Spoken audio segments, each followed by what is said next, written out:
Elon Musk trying to avoid incremental lawsuits from Twitter. My question to you is, what is the status of the $44 billion deal to buy the company?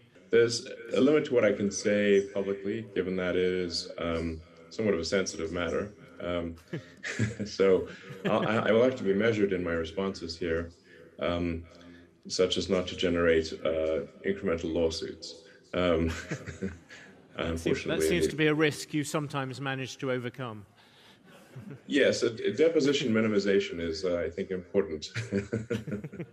Have Twitter given you enough information? Well, there are still a few unresolved matters.